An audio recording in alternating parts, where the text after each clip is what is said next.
Hi students, welcome to Harshit Institute.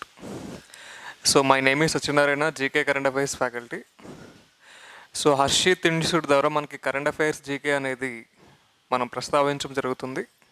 అయితే రీసెంట్గా జరిగిన కరెంట్ అఫైర్స్లో అంటే ఏప్రిల్ 1 నుంచి రీసెంట్గా మనకి ఏప్రిల్ 14 వరకు జరిగిన కొన్ని మెయిన్ కరెంట్ అఫైర్స్ అనేవి ఒకసారి మనం డిస్కస్ చేద్దాం. సో వాటిలో ఫస్ట్ కరెంట్ అఫైర్ కనుక తీసుకుంటే మనకి రీసెంట్గా చీఫ్ ఎలక్షన్ కమిషనర్ పేరు మనకి చేంజ్ అయ్యింది. సో చీఫ్ ఎలక్షన్ కమిషనర్గా ఎవరు వచ్చారు, ఈయనకి ముందు ఎవరున్నారు, ఫస్ట్ చీఫ్ ఎలక్షన్ కమిషనర్ ఎవరు, సో మన దేశంలో ఎలక్షన్స్ని ఏ ఆర్టికల్ బేస్ చేసుకుని నిర్వహిస్తారు, ఏ ఆర్టికల్ బేస్ చేసుకుని మనం ఓటు వేస్తాం అనే అంశాల పరంగా ఫస్ట్ వీటి గురించి మనం చూద్దాం. సో మనకి నూతన చీఫ్ ఎలక్షన్ కమిషనర్ అంటే new chief election commissioner of India Sushil Chandra. Sushil Chandra అనే పర్సన్ని రీసెంట్గా government of India chief election కమిషనర్గా అపాయింట్ చేయడం జరిగిందని. సో క్వశ్చన్ అనేది మనకి ఏ విధంగా ఉంటుందంటే, పర్సన్ పేరు ఇచ్చి ఈయన ఎన్నో చీఫ్ ఎలక్షన్ కమిషనర్ అనేది అడగచ్చు, ఈయన ఏ రాష్ట్రానికి చెందినవాడు అనేది అడగచ్చు, ఈయనకి ముందు ఎవరనేది అడగచ్చు, ఫస్ట్ ఎవరనేది అడగచ్చు. సో వీటి పరంగా ఫస్ట్ మనం తీసుకుంటే సుశీల్ చంద్ర ఎన్నో చీఫ్ ఎలక్షన్ కమిషనర్ అంటే 24. ఈయన ఏ రాష్ట్రానికి చెందిన ఐఏఎస్ క్యాడర్ అంటే ఉత్తరాఖండ్ రాష్ట్రానికి చెందిన ఐఏఎస్ క్యాడర్. సో క్వశ్చన్ అనేది అడిగే అవకాశాలు ఉంటాయండి. సుశీల్ చంద్ర ప్రజెంట్ చీఫ్ ఎలక్షన్ కమిషనర్గానే కాకుండా ఎన్నో చీఫ్ ఎలక్షన్ కమిషనర్ అనేది అడగచ్చు 24th. సో ఈయనకి ముందు ఎవరు అనే క్వశ్చన్ కూడా అడిగే అవకాశాలు ఉంటాయి. ఈయనకి ముందు మనకి సునీల్ అరోరా అనే పేరు వస్తుందండి. సునీల్ అరోరా 23వ ప్రధాన ఎన్నికల కమిషనర్. సునీల్ అరోరా ఏ స్టేట్కి చెందిన వ్యక్తి అంటే పంజాబ్ అనే స్టేట్కి చెందిన వ్యక్తిగా వస్తాడని. సో ప్రజెంట్ ఉన్న పర్సన్, బిఫోర్ పర్సన్ ఎవరంటే సునీల్ అరోరా అనే పేరు మనం చెప్పచ్చు. సో మొట్టమొదటి ప్రధాన ఎన్నికల కమిషనర్ ఎవరంటే సుకుమార్ సేన్ అనే పేరు వస్తుందని. సుకుమార్ సేన్ అనే పర్సన్ని మొట్టమొదటి ప్రధాన ఎన్నికల కమిషనర్ అంటారు. ఈయన ఏ రాష్ట్రానికి చెందిన వాడంటే పశ్చిమ బెంగాల్ అనే రాష్ట్రానికి చెందిన వ్యక్తిగా వస్తాడని. ఈ అంశాలన్నీ కూడా మనకు ఐడియా ఉండాలి. అంటే నాట్ ఓన్లీ రీసెంట్గా అపాయింట్ అయిన పర్సనే కాకుండా ఈయనకి ముందెవరు, మొట్టమొదటి ప్రధాన ఎన్నికల కమిషనర్ ఎవరు, వాళ్ళు ఏ రాష్ట్రాలకి చెందిన పర్సనాలిటీస్ అనేది మనకు ఐడియా ఉంటే వాడు ఎగ్జామ్లు ఏ విధంగా అడిగినా మనం ఆన్సర్ చేయొచ్చు. సో ఇక్కడ ప్రధాన ఎన్నికల కమిషనర్ చేసే పని ఏంటి, దేశవ్యాప్తంగా ఎన్నికలు నిర్వహించే బాధ్యత అనేది ప్రధాన ఎన్నికల కమిషనర్ మీద ఉంటుందని. సో మనకి ప్రస్తుత 24వ ప్రధాన ఎన్నికల కమిషనర్ ఎవరంటే సుశీల్ చంద్ర అనే పేరు వస్తుందని. సుశీల్ చంద్ర ప్రధాన ఎన్నికల కమిషనర్ కాకముందు ఎన్నికల సంఘంలో ఒక కమిషన్ సభ్యుడిగా ఉండేవాడు. దానికి ముందు సెంట్రల్ బోర్డ్ ఆఫ్ డైరెక్ట్ ట్యాక్సెస్లో సభ్యుడిగా చేయడం జరిగింది. సో ఈ విధంగా కూడా అడిగే అవకాశాలు ఉంటాయి.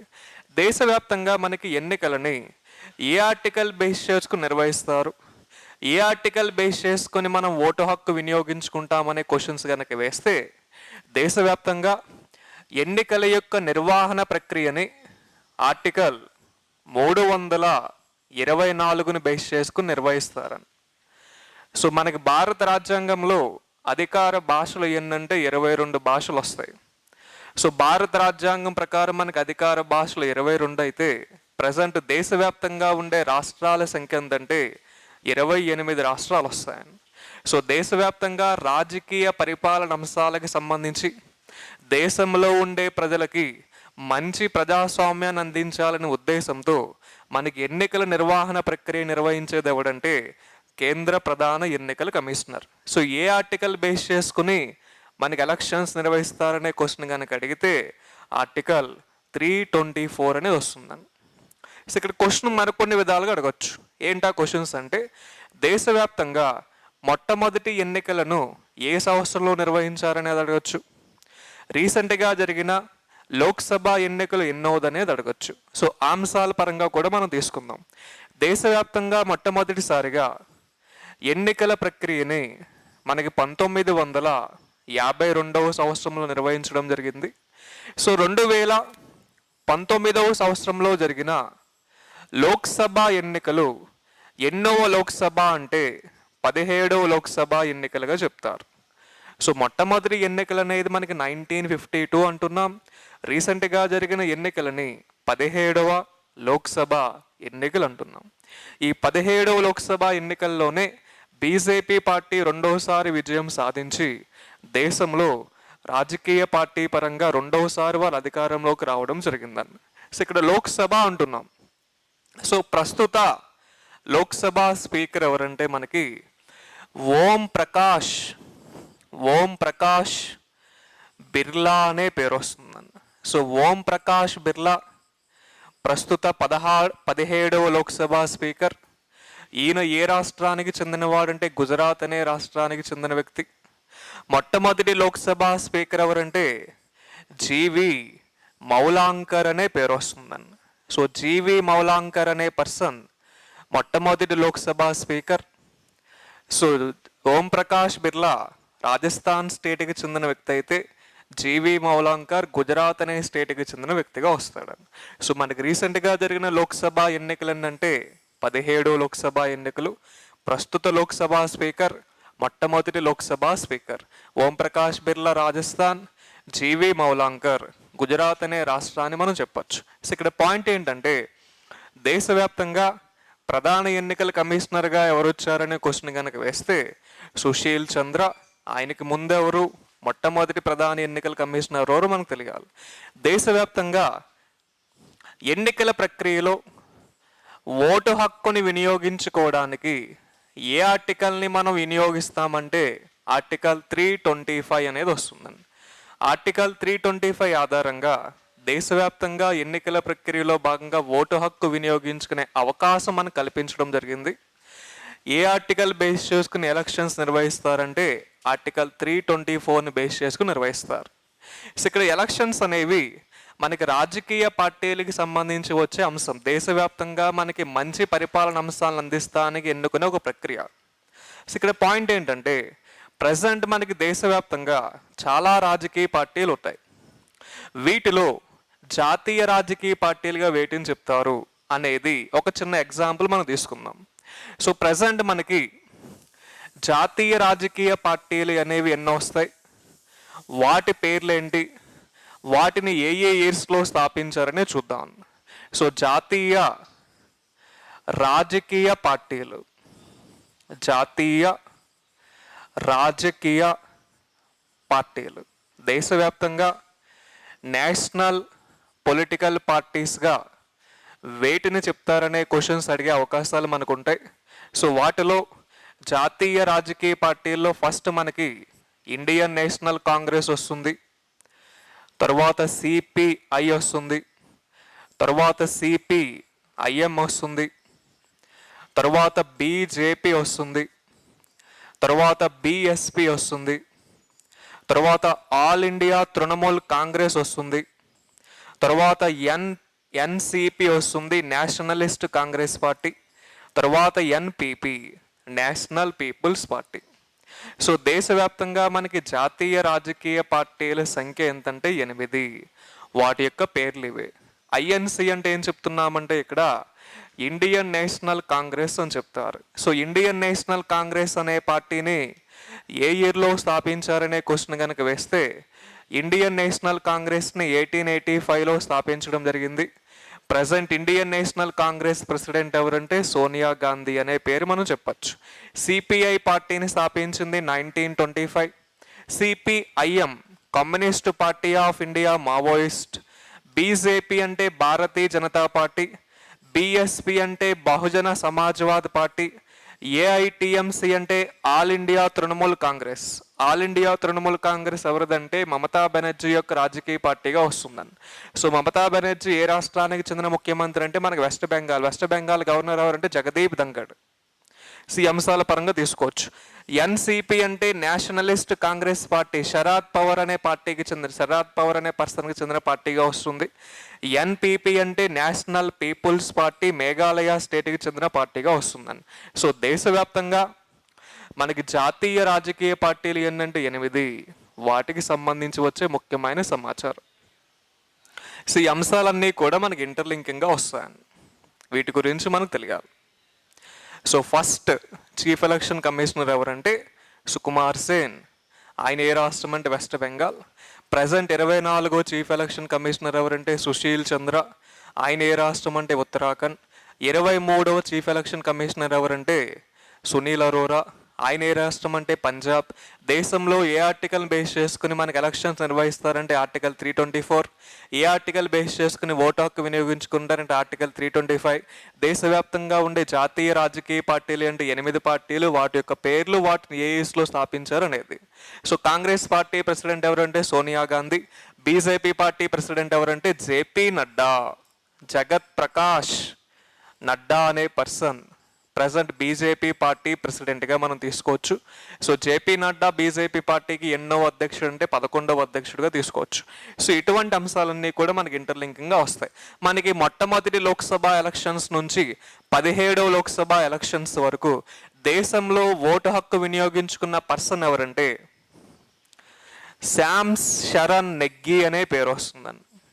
శ్యామ్ శరణ్ నెగ్గి మొట్టమొదటి లోక్సభ ఎలక్షన్స్ నుంచి రీసెంట్గా 2019లో జరిగిన 17వ లోక్సభ ఎలక్షన్స్ వరకు ఓటు హక్కు వినియోగించుకున్న ఏకైక వ్యక్తి ఎవరంటే శ్యామ్ శరణ్ నెగ్గి. ఈ శ్యామ్ శరణ్ నెగ్గి అనే పర్సన్ ఏ రాష్ట్రానికి చెందినవాడంటే హిమాచల్ ప్రదేశ్ అనే రాష్ట్రానికి చెందిన వ్యక్తిగా వస్తాడు. హిమాచల్ ప్రదేశ్ రాష్ట్రం యొక్క ముఖ్యమంత్రి ఎవరంటే జైరామ్ ఠాకూర్. హిమాచల్ ప్రదేశ్ యొక్క గవర్నర్ ఎవరంటే మనకి బండారు దత్తాత్రేయ అనే పేరు వస్తుందని. రీసెంట్గా హిమాచల్ ప్రదేశ్ ఒక న్యూస్లో భాగంగా, ఒక అంశంలో భాగంగా మనకు వార్తల్లో నిలిచింది. ఏంటి అంశం అంటే ప్రజెంట్ ప్రపంచవ్యాప్తంగానే కాకుండా దేశవ్యాప్తంగా మనకి కరోనా కేసులు విపరీతంగా పెరుగుతున్న సందర్భంగా హిమాచల్ ప్రదేశ్ అనే రాష్ట్ర ముఖ్యమంత్రి ఒక కొత్త నిర్ణయం తీసుకున్నాడు. ఏంటా నిర్ణయం అంటే ఇతర రాష్ట్రాలకు చెందిన వాళ్ళు ఎవరైనా, ముఖ్యంగా మహారాష్ట్ర, యూపీ, తమిళనాడు, కేరళ ఏ రాష్ట్రాల్లో అయితే మనకి కరోనా ఉధృతి ఎక్కువగా ఉందో ఆ రాష్ట్రాలకి చెందిన పర్సనాలిటీస్ అనేవాళ్ళు హిమాచల్ ప్రదేశ్ అనే రాష్ట్రంలోకి ప్రవేశించాలంటే కంపల్సరీ కరోనా నెగిటివ్ టెస్ట్ ఉంటేనే మేము వాళ్ళని మా రాష్ట్రంలోకి అనుమతిస్తామని రీసెంట్గా హిమాచల్ ప్రదేశ్ యొక్క ముఖ్యమంత్రి ప్రతిపాదన చేయడం జరిగిందని. సో ఇటువంటి అంశాలన్నీ కూడా మనకు తెలియాలి. హిమాచల్ ప్రదేశ్ అనే రాష్ట్రానికి 2 క్యాపిటల్స్ వస్తాయి, Shimla, Dharamshala. Shimla summer capital, Dharamshala winter capital. So ఇటువంటి అంశాల పరంగా మనం తీసుకుని శ్యామ్ శరణ్ నెగ్గి మొట్టమొదటి లోక్సభ ఎన్నికలు అంటే 1952 నుంచి రీసెంట్గా జరిగిన 17వ లోక్సభ ఎన్నికల వరకు ఓటు హక్కు వినియోగించుకున్న ఏకైక వ్యక్తిగా ఈయన పేరు మనం చెప్పచ్చు. సో సుశీల్ చంద్ర ఏ స్టేట్కి చెందిన ఐఏఎస్ క్యాడర్ అంటే ఉత్తరాఖండ్. సో ఇక్కడ ఉత్తరాఖండ్ స్టేట్ యొక్క సీఎం గవర్నర్ పేరు మనకు తెలియాలి. సో ఉత్తరాఖండ్ స్టేట్ యొక్క సీఎం గవర్నర్ పేరు కనుక తీసుకుంటే ప్రజెంట్ ఉత్తరాఖండ్ స్టేట్ యొక్క చీఫ్ మినిస్టర్ తిరాద్ సింగ్ రావత్. తిరాద్ సింగ్ రావత్ అనే పర్సన్ని ఉత్తరాఖండ్ స్టేట్ యొక్క చీఫ్ మినిస్టర్గా చెప్తారు. ప్రజెంట్ ఉత్తరాఖండ్ స్టేట్ యొక్క గవర్నర్ నేమ్ బేబీ రాణి మౌర్య అనే పేరు వస్తుందని. సో బేబీ రాణి మౌర్య ఉత్తరాఖండ్ స్టేట్కి చెందిన గవర్నర్. డెహ్రాడూన్ అనేది ఉత్తరాఖండ్ స్టేట్ యొక్క క్యాపిటల్గా మనం తీసుకోవచ్చు. సో ఇటువంటి అంశాలన్నీ కూడా మనకు వస్తాయి. సో ఉత్తరాఖండ్ అనే స్టేట్లో మనకి Lal Bahadur Shastri National Academy of Administration అనేది కలదు. అంటే ఈ Lal Bahadur Shastri National Academy of Administration దేనికి వస్తుందంటే మనకి దేశవ్యాప్తంగా ఐఏఎస్, ఐపీఎస్ ఆఫీసర్స్కి ట్రైనింగ్ ఇచ్చే శిక్షణ కేంద్రమే Lal Bahadur Shastri National Academy of Administration. ఈ Lal Bahadur Shastri National Academy of Administration Uttarakhand అనే స్టేట్లో ఎక్కడ వస్తుందంటే ముస్సోరి అనే ప్రదేశం దగ్గర వస్తుందండి. సో మనకి ఐఏఎస్ ఐపీఎస్ లాంటి అంశాలకి సంబంధించి పరీక్షలు నిర్వహించే సంస్థ ఏదంటే UPSC, Union Public Service Commission. So Union Public Service Commission chairman ఎవరనే క్వశ్చన్ కనుక వేస్తే ప్రదీప్ కుమార్ జోషి అనే పేరు వస్తుందండి. ప్రదీప్ కుమార్ జోషి అనే పర్సన్ని ప్రజెంట్ మనం యూనియన్ పబ్లిక్ సర్వీస్ కమిషన్ చైర్మన్గా చెప్తారు. So Pradeep Kumar Joshi UPSC chairman. So UPSC అనే సంస్థని ఎప్పుడు స్థాపించారనే క్వశ్చన్ వేయొచ్చు. సో యూపీఎస్సి అంటే union Public Service commission UPSC సంస్థని స్థాపించింది 1926లో స్థాపించారు. యూపీఎస్సి హెడ్ క్వార్టర్ ఎక్కడంటే ఢిల్లీ వస్తుందని. సో ఇవన్నీ కూడా ఒక అంశాన్ని మనం ఇంటర్లింకింగ్గా ఎప్పుడైతే మనం నేర్చుకుంటామో వాడు క్వశ్చన్ అనేది ఏ విధంగా అడిగినా మనం ఆన్సర్ చేయొచ్చు. ఒక సుశీల్ చంద్ర పేరుతో కాకుండా మనకి ఏవైతే అంశాలు మనం ప్రస్తావించడం జరిగిందో వాటి గురించి మనకి ఇంటర్లింకింగ్ అంశాలుగా మనం నేర్చుకోవాలని. సో ప్రజెంట్ పెరుగుతున్న పోటీ పరీక్ష తత్వానికి సంబంధించి మనం విజయం సాధించాలంటే కంపల్సరీ మనకి కంప్లీట్ డేటా అనేది తెలియాలి. సో ఇలా మనం కరెంట్ అఫైర్స్ అనేది నేర్చుకోగలిగితే ఈవెన్ గ్రూప్ 2 లెవెల్ కూడా మనకి డైలీ మారే అంశం ఏదంటే కరెంట్ అఫైర్స్ ఉంది. కరెంట్ అఫైర్స్ని స్టాక్ రిలేటెడ్ చేస్తూ కరెంట్ అఫైర్స్ పరంగా మనకి చాలా అంశాలు కవర్ అవుతాయి. ఎకానమీ కవర్ అవుద్ది, పాలిటీ, హిస్టరీ, జాగ్రఫీ. సో ఇటువంటి అంశాలన్నిటినీ కూడా మనం కరెంట్ అఫైర్స్ రిలేటెడ్గా చేసుకుని మనం తీసుకోవచ్చు. సైన్స్ అండ్ టెక్నాలజీ ఇవన్నీ వస్తాయండి. సో మనకి నూతన ప్రధాన ఎన్నికల కమిషనర్ ఎవరంటే సుశీల్ చంద్ర అనే పేరు వస్తుంది. ఈయన ఎన్నో ప్రధాన ఎన్నికల కమిషనర్ అంటే 24. ఈయన ఏ రాష్ట్రానికి చెందినవాడంటే ఉత్తరాఖండ్. సో ఉత్తరాఖండ్ స్టేట్ యొక్క సీఎం గవర్నర్. సో మనకి కరెంట్ అఫైర్స్లో ఫస్ట్ అంశంగా మనం దీన్ని తీసుకోవచ్చు. సెకండ్ ఈవెంట్ ఏంటంటే సోనూ సూద్ అనే పర్సన్ మనకి కరోనా సమయంలో దేశవ్యాప్తంగా కరోనా లాక్డౌన్ ప్రకటించినప్పుడు 2020 మార్చి 22, 23 తేదీల్లో మనకి దేశవ్యాప్తంగా లాక్డౌన్ ప్రకటించినప్పుడు దేశవ్యాప్తంగా చాలా సంక్షేమ కార్యక్రమాలు చేసిన వ్యక్తిగా సోనూ సూద్ అనే పేరు మనకు తెలుసు. సో ఈయన చేసిన సేవలను గుర్తించి ఐక్యరాజ్య సమితి ఏకంగా హ్యూమనిటేరియన్ డెవలప్మెంట్ అవార్డు కూడా ఇచ్చిందని. ప్రపంచ మానవాభివృద్ధి అవార్డు అనేది కూడా ఈ సోనూ సూద్ అనే పర్సన్కి ఇవ్వడం జరిగింది. అటువంటి సోనూ సూద్ అనే పర్సన్ని దేశంలో ఏ రాష్ట్ర ప్రభుత్వం కరోనా వ్యాక్సిన్ యొక్క సరఫరాకి సంబంధించి బ్రాండ్ అంబాసిడర్గా నియమించుకుందనే క్వశ్చన్ కనుక అడిగితే మనకి పంజాబ్ అనే రాష్ట్రం వస్తుందండి. సో క్వశ్చన్ ఏంటంటే ఇక్కడ సోనూ సూద్ అనే పర్సన్ని ఏ రాష్ట్ర ప్రభుత్వం కరోనా వైరస్ని ప్రివెంట్ చేయడానికి కరోనా వ్యాక్సిన్ యొక్క సరఫరాకి సంబంధించి ప్రచారకర్తగా ఎవరిని నియమించుకున్నారంటే సోనూ సూద్ అనే పర్సన్ని పంజాబ్ అనే రాష్ట్రం నియమించుకుంది. ఈ అంశాన్ని మనం ప్రస్తావిద్దాం. సో సోనూ సూద్ ఏ రాష్ట్రం యొక్క కరోనా వ్యాక్సినేషన్ ప్రచారకర్త అంటే పంజాబ్. ఎందుకంటే ఆయన యొక్క సొంత రాష్ట్రం కూడా పంజాబే. పంజాబ్లోని మొగా అనే ప్రదేశంలో ఈయన పుట్టడం జరిగిందని. పంజాబ్లోని మొగా అనే ప్రదేశంలో 1973లో ఈ సోనూ సూద్ అనే వ్యక్తి జన్మించడం జరిగిందని. సో దానికి సంబంధించి మనకు వచ్చే ఇంటర్లింకింగ్ పాయింట్స్ అనేవి చూద్దాం. ఫస్ట్ పంజాబ్ స్టేట్ యొక్క సీఎం గవర్నర్ పేరేంటో చూద్దాం. పంజాబ్ అనే రాష్ట్రానికి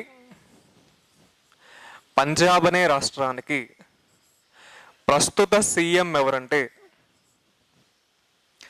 పంజాబ్ అనే రాష్ట్రానికి ప్రజెంట్ సీఎం అమరేందర్ సింగ్ అనే పేరు వస్తుందండి. అమరేందర్ సింగ్ అనే పర్సన్ ప్రజెంట్ పంజాబ్ స్టేట్ యొక్క చీఫ్ మినిస్టర్. పంజాబ్ స్టేట్ యొక్క గవర్నర్ ఎవరంటే విపి సింగ్ బద్నోర్ అనే పేరు వస్తుందండి. సో విపి సింగ్ బద్నోర్ అనే పర్సన్ పంజాబ్ స్టేట్ యొక్క గవర్నర్. పంజాబ్ అనే స్టేట్ యొక్క క్యాపిటల్ ఏదంటే చండీగఢ్.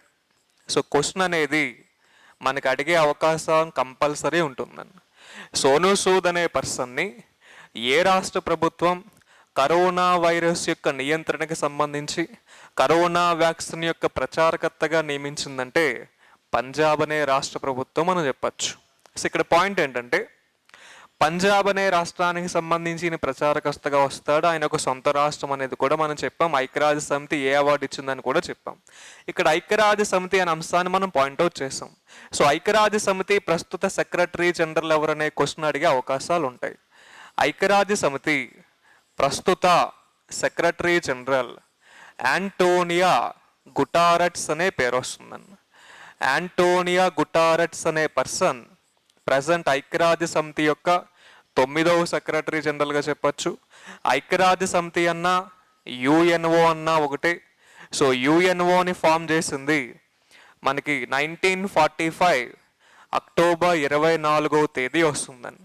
అంటే ప్రపంచవ్యాప్తంగా శాంతి స్థాపన కోసం ఏర్పాటు చేసిన సంస్థే ఐక్యరాజ్య సమితి. దాన్నే యుఎన్ఓ అంటారు, యునైటెడ్ నేషన్ ఆర్గనైజేషన్గా కూడా చెప్తారు. సో ఈ అంశాల పరంగా వీటిని మనం తీసుకోవచ్చు. ఇంకా మనం ఇంటర్లింకింగ్ పాయింట్స్ పరంగా వెళ్తే దేశంలో వరిని అధికంగా పండించే రాష్ట్రాలలో 3వ రాష్ట్రం ఏదంటే పంజాబ్. దేశంలో వరిని అధికంగా పండించే రాష్ట్రాల్లో మొదటి రాష్ట్రం ఏదంటే వెస్ట్ బెంగాల్ వస్తుంది. 2వ రాష్ట్రం ఏదంటే ఉత్తరప్రదేశ్ వస్తుంది. 3వ రాష్ట్రం ఏదంటే పంజాబ్ అనే రాష్ట్రం వస్తుందండి. సో దేశవ్యాప్తంగా వరిని అధికంగా పండించే రాష్ట్రాలుగా ఏ రాష్ట్రాలని మనం ప్రస్తావించామంటే వెస్ట్ బెంగాల్, యూపీ, పంజాబ్ అనే రాష్ట్రాలు మనకి రావడం జరుగుతుందండి. సో ఈ అంశాల పరంగా వీటిని మనం చెప్పచ్చు. సో ఇంకా మనం మరికొన్ని అంశాల పరంగా వెళ్తే సో భారతదేశంలో ఫస్ట్ కరోనా కేసు అనేది ఏ రాష్ట్రంలో వచ్చిందో తెలియాలి. భారతదేశంలో తయారు చేయబడిన కరోనా వ్యాక్సిన్ని ఏ పర్సన్ వేసుకున్నాడో తెలియాలి. ఆ కరోనా వ్యాక్సిన్ని ఎవరు తయారు చేశారో తెలియాలి. ఎన్ని దేశాలకి మనం ఎగుమతి చేశామో తెలియాలి. సో ఈ అంశాల పరంగా కొన్ని ముఖ్యమైన సమాచారం కనుక తీసుకుంటే సో దేశవ్యాప్తంగా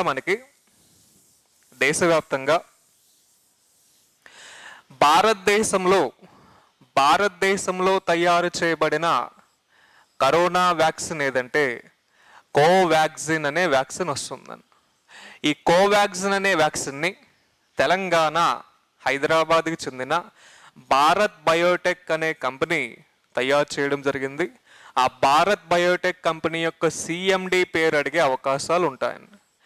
భారత్ బయోటెక్ కంపెనీ యొక్క సిఎండి పేరు కనుక తీసుకుంటే శ్రీకృష్ణ ఎల్లా అనే పేరు వస్తుందండి.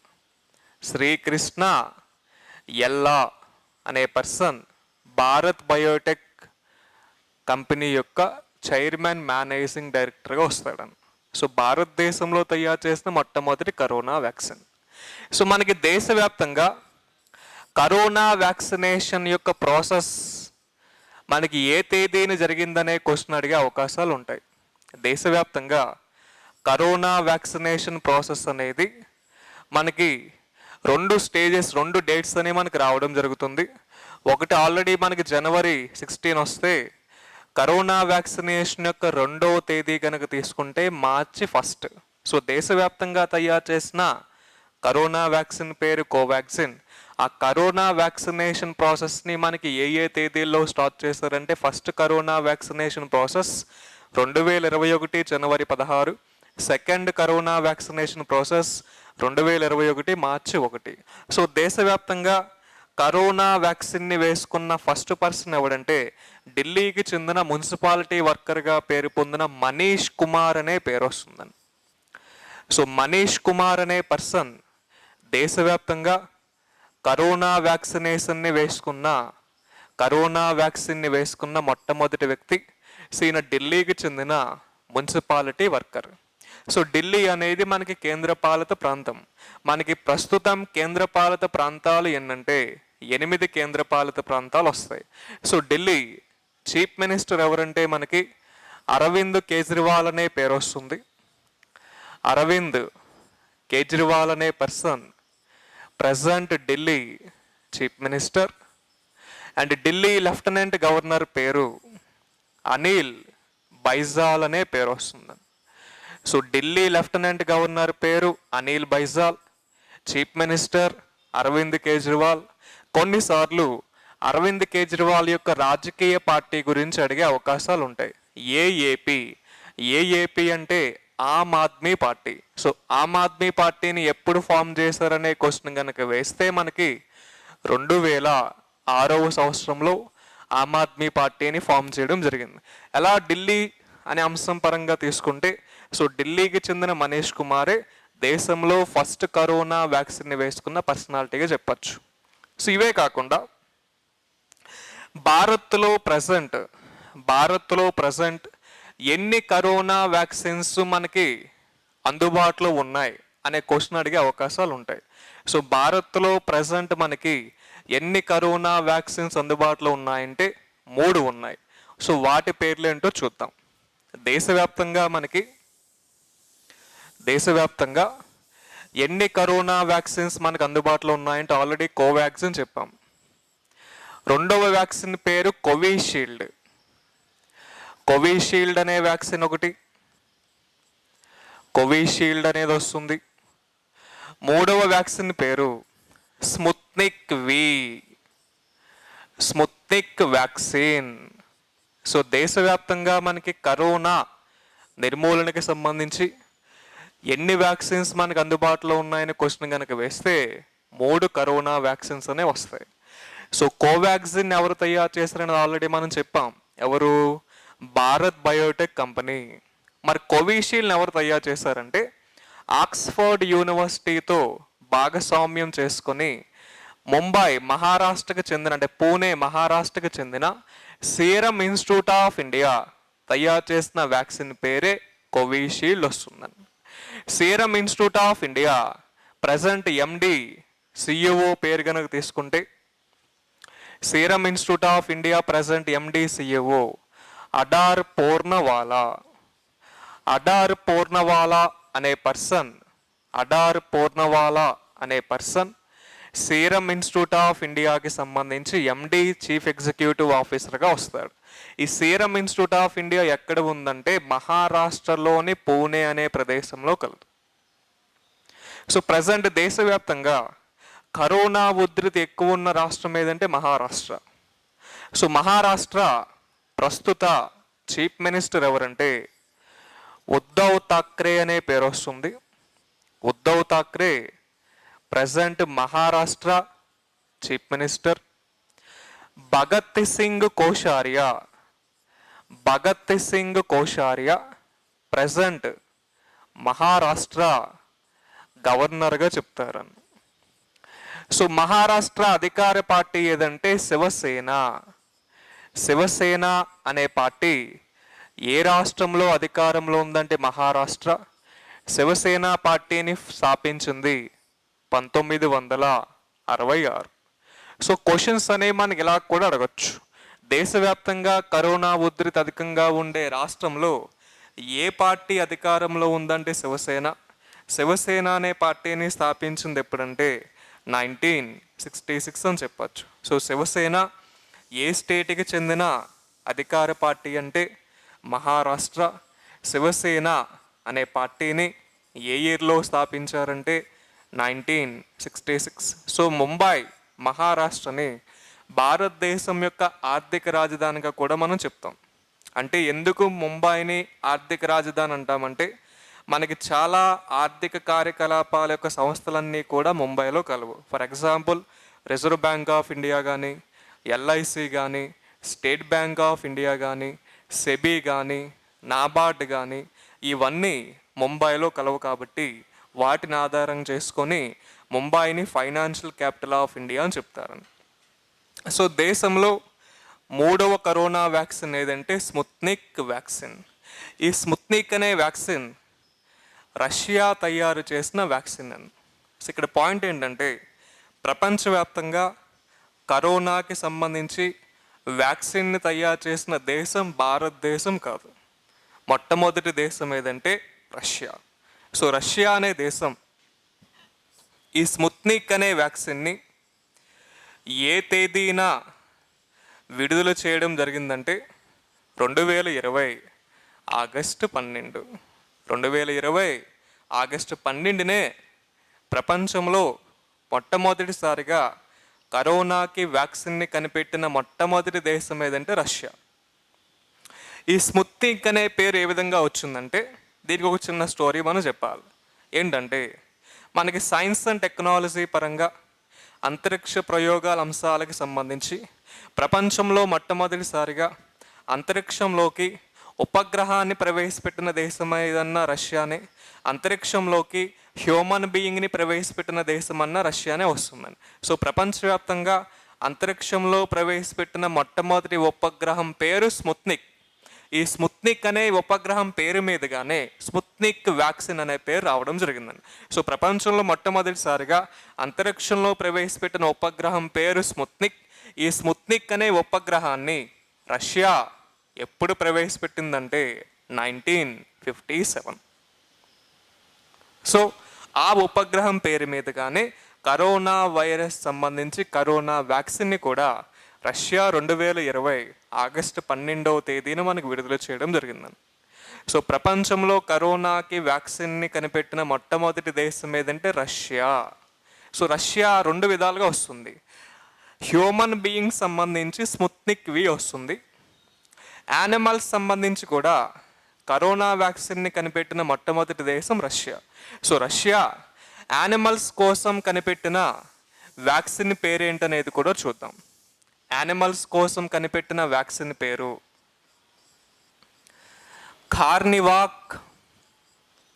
కార్నివాకో అనే వ్యాక్సిన్ వస్తుందండి. కార్నివాకో అనేది యానిమల్స్ కోసం, స్ముత్నిక్ వి అనేది హ్యూమన్ బీయింగ్స్ కోసం వస్తుందండి. సో ప్రజెంట్ దేశవ్యాప్తంగా భారతదేశంలో కరోనా వ్యాక్సిన్స్ అనేవి అందుబాటులో ఉన్న వ్యాక్సిన్స్ ఏవంటే 3. స్ముత్నిక్ అనే వ్యాక్సిన్ని మాత్రం ఏ దేశం ప్రవేశపెట్టిందంటే రష్యా.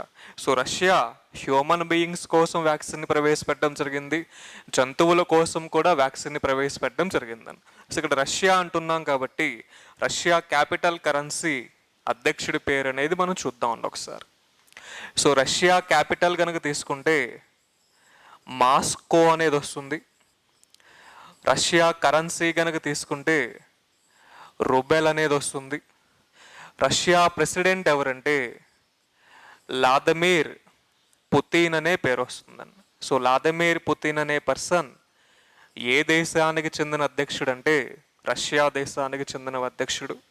సో రష్యా దేశానికి చెందిన అధ్యక్షుడు వ్లాదిమిర్ పుతిన్ ఏ సంవత్సరం వరకు రష్యా అధ్యక్షుడిగా ఈయనే ఉంటాడంటే 2036వ సంవత్సరం వరకు రష్యా అధ్యక్షుడిగా ఈయనే ఉండాలని ఆ దేశ ప్రజలు నిర్ణయించుకోవడం జరిగిందని. సో ప్రపంచవ్యాప్తంగా ఎక్కువ విస్తీర్ణం ఉండే దేశాల్లో మొదటి స్థానంలో ఉండే దేశం ఏదంటే రష్యా, సెకండ్ కెనడా. సో విస్తీర్ణ పరంగా భారతదేశం యొక్క స్థానం ఎంతంటే 7వ స్థానంగా మనం చెప్పచ్చు. 6వ స్థానంలో ఉన్నది ఆస్ట్రేలియా, 8వ స్థానంలో ఉన్నది అర్జెంటీనా. సో ఇలాగా ఇటువంటి అంశాలతో పాటు మనం డిస్కస్ చేయొచ్చు. సో భారతదేశంలో ఎన్ని కరోనా వ్యాక్సిన్స్ మనకు అందుబాటులో ఉన్నాయంటే 3. Covaxin, Bharat Biotech, Covishield, Serum Institute of India and Oxford University. Sputnik V అనేది మనకి రెడ్డీస్ ల్యాబొరేటరీస్ ద్వారా దేశవ్యాప్తంగా సరఫరా చేయడానికి సన్నద్ధాలు చేస్తున్నారు. స్ముత్నిక్ వి రష్యాకి చెందిన వ్యాక్సిన్. సో యానిమల్స్ కోసం రష్యా ప్రవేశపెట్టిన వ్యాక్సిన్ ఏదంటే కార్నివాకో. సో ప్రపంచంలో కరోనా వ్యాక్సిన్ ప్రవేశపెట్టిన దేశం రష్యా 2020 ఆగస్టు 12వ తేదీ. సో మనకి కేంద్ర ఆరోగ్య శాఖ మంత్రి ఎవరు అనేది మనం చూద్దాం ఒకసారి.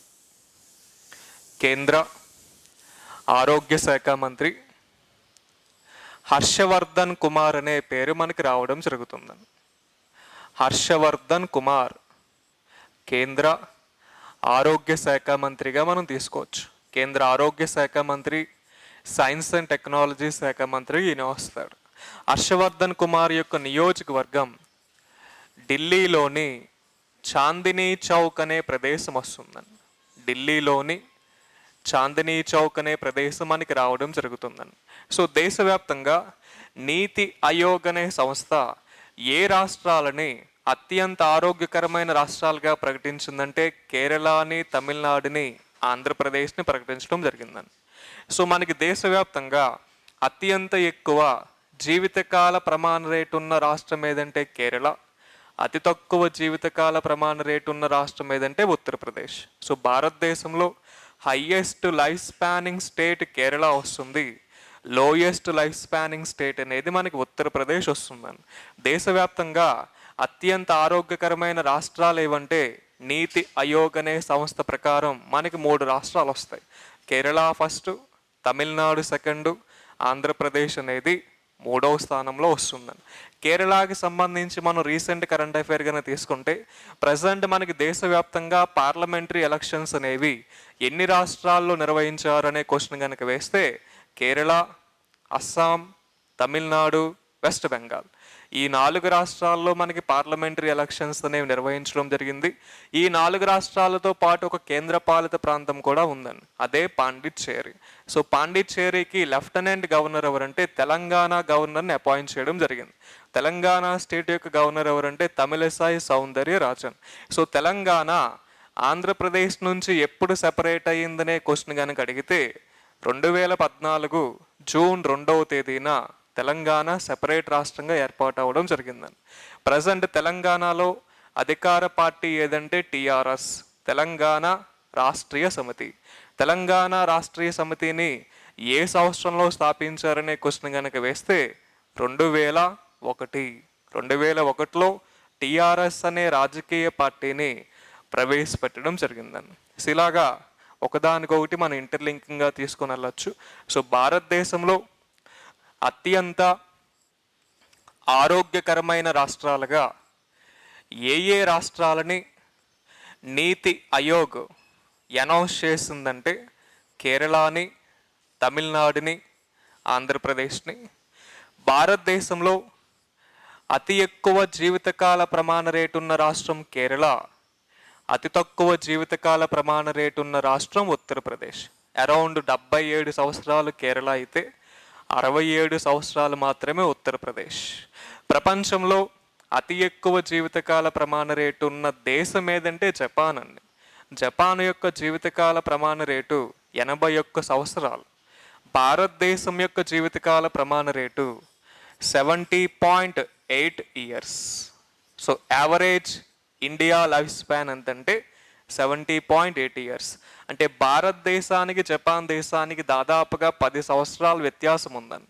సో ప్రపంచంలో అతి ఎక్కువ జీవితకాల ప్రమాణ రేటు ఉన్న దేశం జపాన్, 81 సంవత్సరాలుగా మనం తీసుకోవచ్చు. ఇక్కడ జపాన్ అనే దేశాన్ని మనం పాయింట్అవుట్ చేసాం కాబట్టి జపాన్ కంట్రీ క్యాపిటల్, కరెన్సీ, ప్రధానమంత్రి పేరు అనేది మనం ఒకసారి ప్రస్తావిద్దామని. సో జపాన్ అనే దేశం యొక్క క్యాపిటల్ ఏమొస్తుందంటే మనకి టోక్యో అనేది వస్తుందండి, టోక్యో. జపాన్ అనే దేశం యొక్క కరెన్సీ యెన్ అనేది వస్తుంది. జపాన్ అనే దేశానికి ప్రధానమంత్రి యోషిహిడో సుడే అనే పేరు మనకి రావడం జరుగుతుందండి. యోషిహిడో సుడే అనే పర్సన్ లిబరల్ డెమోక్రటిక్ పార్టీకి చెందిన వ్యక్తి. సో ప్రజెంట్ ఆయనే మనకి జపాన్ అనే దేశానికి ప్రధానమంత్రిగా ఉన్నాడని. సో టోక్యో అంటున్నాం. సో 2021 సమ్మర్ ఒలింపిక్స్ని ఏ దేశంలో నిర్వహించనున్నారంటే జపాన్ యొక్క రాజధాని టోక్యోలో నిర్వహిస్తారు. సో 2021 జూన్లో కావచ్చు లేదా జూలైలో కావచ్చు ఈ సమ్మర్ ఒలింపిక్స్ అనేవి మనకి టోక్యోలో నిర్వహిస్తానికి సన్నాహాలు చేస్తున్నారు. ఇవి ఆల్రెడీ మనకి 2020లో జరగాలి, కరోనా వల్ల 1 ఇయర్ అనేది పోస్ట్ పోన్ అయిందని. సో ఇది ఎన్నోవ సమ్మర్ ఒలింపిక్స్ అనే క్వశ్చన్ కనుక అడిగితే 32వ సమ్మర్ ఒలింపిక్స్గా మనం తీసుకోవచ్చు. 32వ సమ్మర్ ఒలింపిక్స్గా 2021 ఒలింపిక్స్ అనేవి మనకి రావడం జరుగుతుందండి. సో ఈ అంశాల పరంగా వీటిని మనం తీసుకోవచ్చు. సో టోక్యో ఒలింపిక్స్ అన్నా, 32nd సమ్మర్ ఒలింపిక్స్ అన్నా, హైయెస్ట్ లైఫ్ స్పానింగ్ కంట్రీ అన్నా జపాన్ అనే దేశం వస్తుందండి. ఈ అంశాలు మనకు తెలియాలి. సో ఆరోగ్య రంగ అంశాలకి సంబంధించి మనకి ప్రపంచ ఆయుర్వేద దినోత్సవం ఎప్పుడు వస్తుందో తెలియాలి. ప్రపంచ ఆయుర్వేద దినోత్సవం ఏప్రిల్ 10వ తేదీ వస్తుంది. సో జాతీయ ప్రపంచ ప్రపంచ ఆయుర్వేద దినోత్సవం అనేది నవంబర్ 13 వస్తుంది. ఆయుర్వేద అనేది నవంబర్ 13. హోమియోపతి అనేది మనకి ఏప్రిల్ 10వ తేదీ రావడం జరుగుతుందండి. ఆల్రెడీ అడిగిన సందర్భాలు ఉన్నాయి, చూసుకోండి. హోమియోపతి డే అయితే ఏప్రిల్ 10, ఆయుర్వేద అయితే నవంబర్ 13. సో మనకి కేంద్ర ఆరోగ్య శాఖ మంత్రి అన్న, సైన్స్ అండ్ టెక్నాలజీ శాఖ మంత్రి అన్న హర్షవర్ధన్ కుమార్ అనే పేరు మనం చెప్పచ్చు. చాందినీ చౌక్, న్యూఢిల్లీ వస్తుందని. ఇక్కడ ప్రపంచవ్యాప్తంగా ఎక్కువ విస్తీర్ణం ఉన్న దేశాల్లో భారతదేశాన్ని మనం 7వ దేశంగా ప్రస్తావించాం. సో భారతదేశానికి సంబంధించి మనకి కొన్ని ర్యాంక్స్ ఉన్నాయండి. తరచూ వాటిని అడగడం జరుగుతుంది. ఆ ర్యాంక్స్ ఏంటి, వాటి యొక్క ప్రస్తావన ఏంటో చూద్దాం. సో ఇండియా అన్నా భారత్ అన్నా ఒకటే. సో ఇండియా ఏ అంశాల్లో ఏ ర్యాంక్స్లో ఉందనేది ఒకసారి మనం ప్రస్తావిద్దాం. ఫస్ట్ నెంబర్ 1 అనేది దేనికి వస్తుందంటే, ప్రపంచవ్యాప్తంగా పాలని అధికంగా ఎగుమతి చేసే దేశం ఏదంటే భారత్. ప్రపంచవ్యాప్తంగా ఏ దేశం పాలని అధికంగా ఎగుమతి చేస్తుందంటే, అంటే highest milk producing country of the world ఏదంటే మనకి Bharat. So every year 460 million tons of milk అనేది భారత్ అనేది ప్రొడ్యూస్ చేయడం జరుగుతుందండి. 460 million tons of milk. So ప్రపంచంలో అతి ఎక్కువగా మిల్క్ని ఉత్పత్తి చేసే దేశం భారత్. ఇది ఫస్ట్. సెకండ్ అనేది దేనికి వస్తుందంటే, ప్రపంచంలో అతి ఎక్కువ జనాభా ఉన్న దేశాల్లో 2వ దేశంగా భారత్ వస్తుందండి. భారత్ కంటే ఎక్కువ జనాభా ఉన్న దేశం ఏది? చైనా ప్రస్తుత జనాభా 143 కోట్లుగా ఉంటే భారత్ యొక్క ప్రస్తుత జనాభా 136 కోట్లు ఉందండి. భారత్లో ఎక్కువ జనాభా ఉన్న రాష్ట్రం ఉత్తరప్రదేశ్, 20 కోట్లు పైమాటే వస్తుంది. భారత్లో తక్కువ జనాభా ఉన్న రాష్ట్రం సిక్కిం, 6 లక్షలు మాత్రమే వస్తుందండి. సో 1 అనే ర్యాంక్ భారత్కి దేనికి వస్తుందంటే, ప్రపంచంలో మిల్క్ని ఎక్కువగా ప్రొడ్యూస్ చేసే దేశం. 2వ ర్యాంక్ దేనికి వస్తుందంటే, ప్రపంచ జనాభాలో భారత్ యొక్క ర్యాంక్ అనేది 2వ స్థానం అని చెప్పచ్చు. సో 3 అనేది దేనికి వస్తుందంటే, ప్రపంచంలో ఎయిడ్స్ వ్యాధి అధికంగా ఉన్న దేశాల్లో 3వ దేశం ఏదంటే భారత్. ప్రపంచంలో ఎయిడ్స్ వ్యాధి పరంగా ఏ దేశం 3వ స్థానంలో ఉందంటే భారత్. నైజీరియా, సౌత్ ఆఫ్రికా తర్వాత భారత్ వస్తుందండి. సో 4వ స్థానం దేనికి వస్తుందంటే, ప్రపంచంలో బ్లాక్ మనీ అధికంగా ఉండే దేశాల్లో 4వ దేశం ఏదంటే భారత్. మొదటి దేశం ఏదంటే స్విట్జర్లాండ్ వస్తుందండి. ప్రపంచంలో బ్లాక్ మనీ అధికంగా ఉండే దేశాల్లో 4వ స్థానంలో ఉండే దేశం ఏదంటే భారత్. 5వ స్థానం దేనికి వస్తుందంటే, ప్రపంచ మిలిటరీ సామ్రాజ్య దేశాల్లో 5వ స్థానం అనేది ప్రపంచంలో ఆర్థిక అభివృద్ధి దేశాల పరంగా